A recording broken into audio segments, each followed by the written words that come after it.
At dahil marami nga din sa amin ang saging, ay naisipan ko nga ring magluto. Simpleng luto na nga lamang din sa amin ang nilaga at piniritong saging, kaya alagyan ko nga lang ng kaunting twist ng maiba-iba nga lamang din sa aming panlasa. Rin nga gawin ko nga lamang din ay pwedeng pang merienda at pang negosyo. Sinalang ko na nga din mariribalang na saging at nang maluto na, at nung ilang minuto na nga nakalipas na nakuluan ay inalis ko na rin. Nang lumamig-lamig na nga mga saging ay pinagbabalatan ko na rin.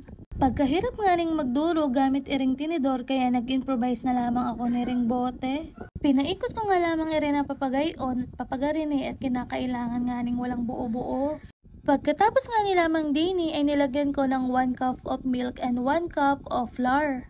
At hinalo-halo ko nga lamang hanggang sa mag-combine ang mga ingredients. Tinudtod ko nga lamang ulit hanggang sa madurog ang mga buo-buong saging. Sa paggagawa nga ay kinakailangan lamang ng breadcrumbs, cheese, ubi halaya at iringaning dinurog na saging.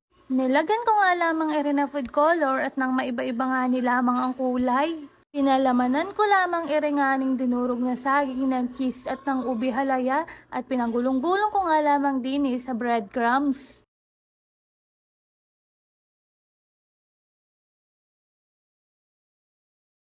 Nagpainit na nga lang ako din ng kawali at nang maisalang na.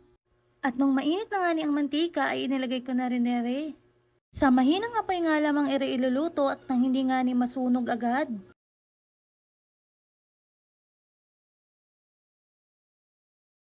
At na nga, luto na ang aking banana roll with ubi and cheese.